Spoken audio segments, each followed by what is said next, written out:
Bonjour à tous et à toutes, je suis ravie de vous retrouver aujourd'hui en vidéo pour vous présenter mon quatrième et dernier point lecture pour le mois de janvier. Dans ce point lecture, j'ai 3 livres ainsi que 3 ouvrages graphiques à vous présenter et du coup je vais commencer sans plus tarder. Du coup, au niveau des ouvrages, des romans en tout cas, que j'ai à vous présenter, donc je vous parlerai tout d'abord de Nos éclats de miroir par Florence Sinkel, publié aux éditions Nathan, qui est sorti le 17 janvier. Je vous parlerai ensuite de Ivoire par Nils Labusant, qui est sorti aux éditions J.C. Lattès, pour le coup le 7 janvier si je dis pas de bêtises. Et enfin je terminerai avec un ouvrage, attention, beaucoup plus vieux, il est sorti en décembre, si je dis pas de bêtises, et il s'agit de Le Village par Audible, c'est Le Village par Carlos Berg, qui est une production exclusive sur Audible, qui était l'objet du club de lecture Audible du mois de janvier. Et ensuite je vous parlerai également donc de 3 titres graphiques qui sont pour beaucoup des emprunts en médiathèque. Le premier, il s'agit du tome 2 de Culotté par Pénélope Bagieux. Ensuite je vous parlerai de Irena, le tome 3 Varsovie par Morvan, Evrard, Trefoil et Walter. Et je terminerai avec Harlem sur la route du diable par Goum et Borio.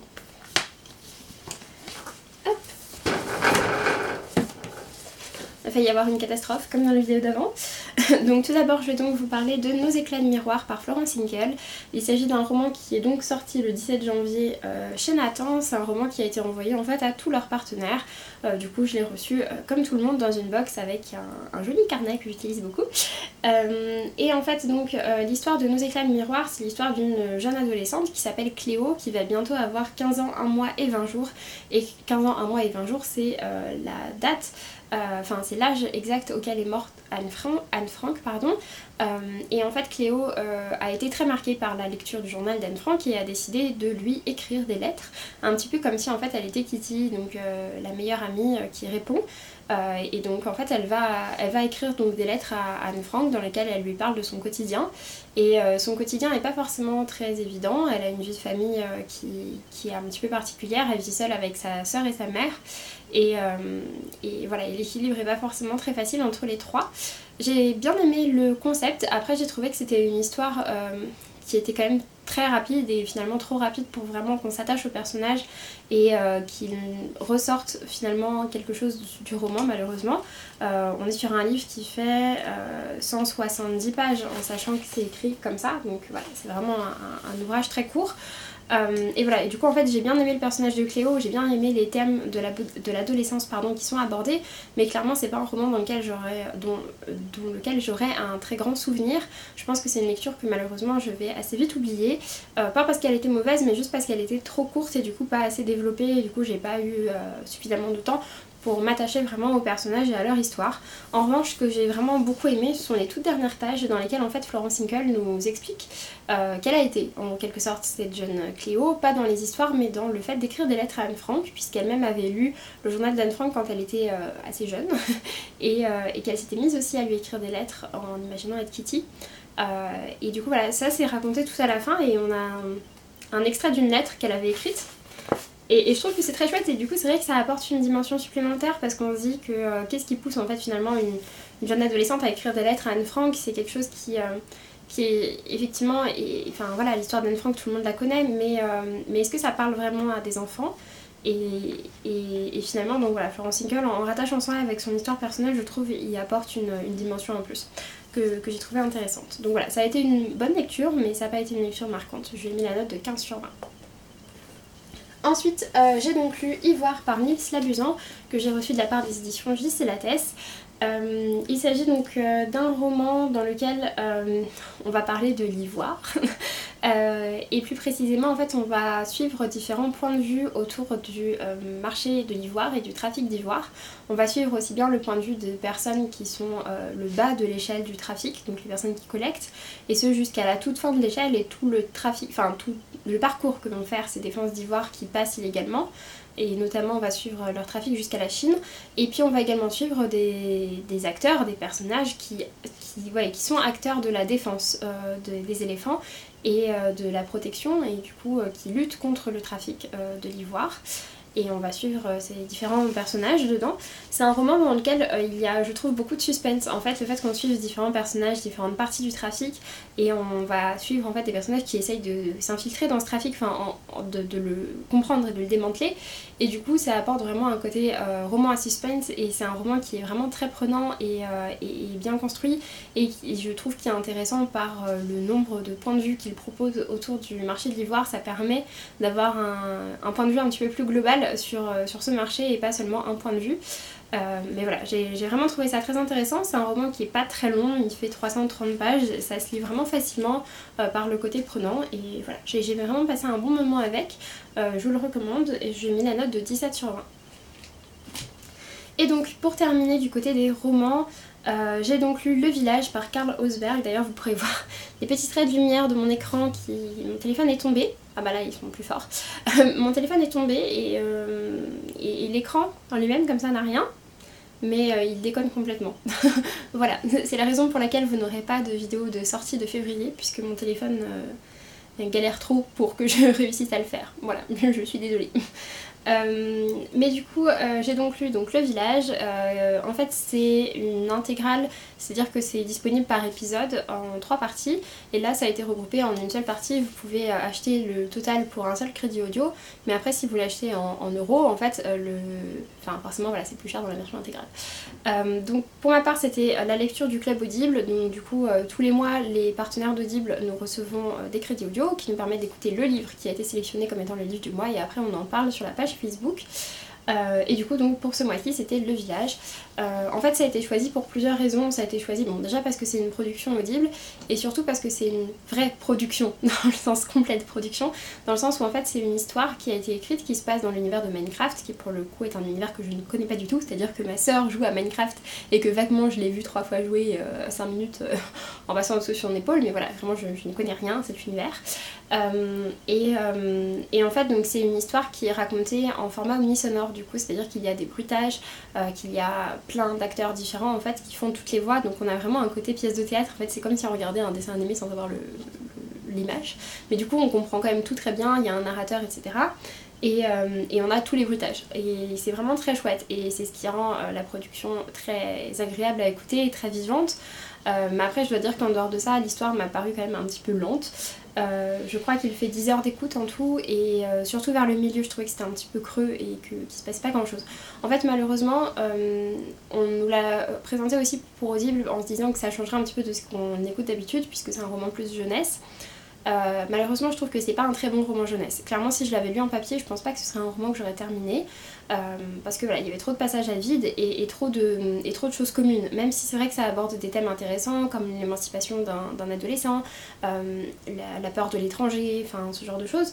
À côté de ça c'est vrai que je trouvais que c'était trop classique et trop attendu en général, et du coup voilà, je trouve pas que ce soit un texte de qualité. Mais par contre je trouve que c'est une production de qualité, et c'est vrai que ça rend le tout quand même plutôt sympa, et que du coup je l'ai terminé. Mais voilà, j'ai mis la note de 14 sur 20, je n'écouterai pas la suite des aventures. Mais c'est vrai par contre que j'ai passé un très bon moment avec la production, et vraiment les titres en omnisonore c'est quelque chose de complètement différent à écouter, et c'est quelque chose de très sympa je trouve. Ensuite, j'ai donc lu mes 3 titres graphiques. Donc le premier, il s'agit de Culotté, le tome 2 par Pénélope Bagieux, donc des femmes qui ne font que ce qu'elles veulent.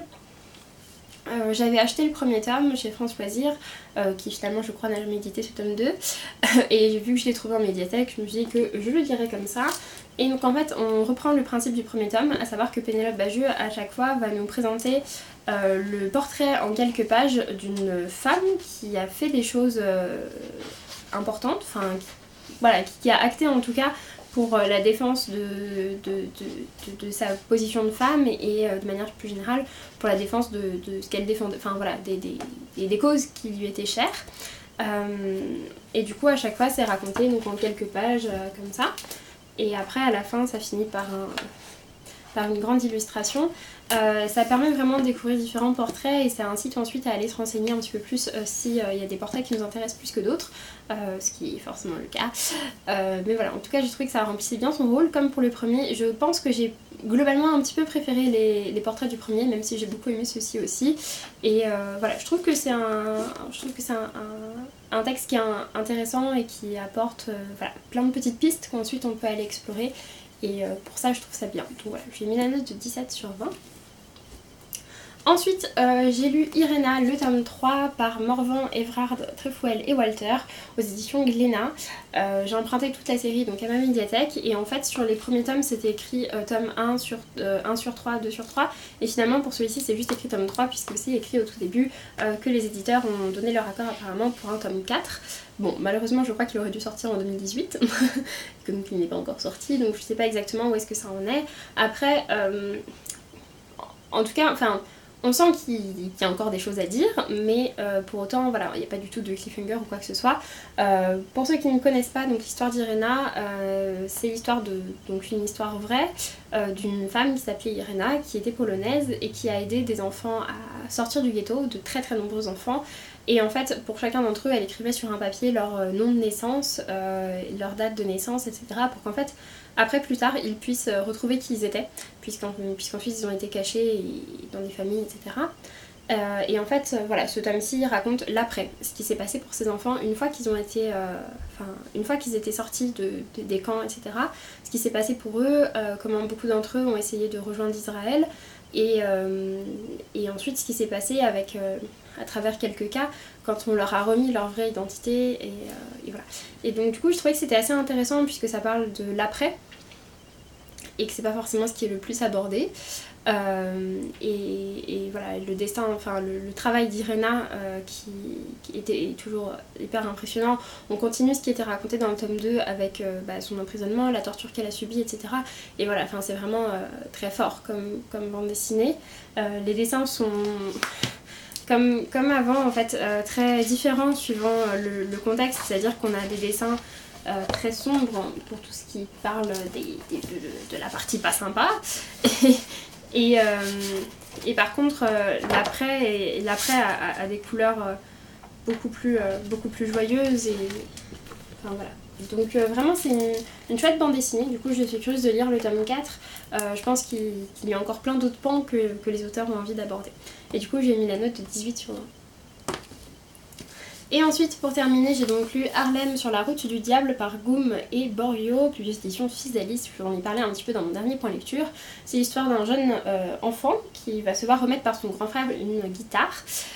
Et ce jeune enfant rêve de musique, sauf qu'en fait de cette guitare va s'échapper une âme qui va vouloir conclure un pacte avec lui. Et donc en fait voilà, on est très plongé dans l'univers de la musique, dans ce pacte avec le diable, et on est dans des ambiances très monochromes comme ça. Enfin, c'est pas toujours la même couleur, mais à chaque fois, voilà, c'est quand même assez monochrome et j'aime vraiment beaucoup, le style de dessin. Et je sais pas pourquoi, ça me fait un petit peu penser à Zombieillennium. Mais voilà, en tout cas, j'ai vraiment bien aimé. Et c'était très chouette, c'est une bande dessinée qui peut... Enfin, l'histoire est terminée, il pourrait y avoir d'autres, mais je sais pas si c'est le cas ou pas. Je crois qu'il n'y en a pas pour l'instant. Il pourrait y en avoir d'autres, mais en tout cas, ça se suffit très bien tout seul. Et j'ai vraiment bien aimé, c'était une chouette lecture, du coup j'ai mis la note de 16 sur 20. Sur ce, j'en ai donc fini avec ce point lecture, j'espère que ça vous aura plu. N'hésitez pas à me dire si vous avez lu certains de ces livres, ce que vous en avez pensé, ou si je vous ai donné envie d'en découvrir certains. Puis pour ma part, je vous laisse et je vous dis à très bientôt pour une prochaine vidéo. Salut!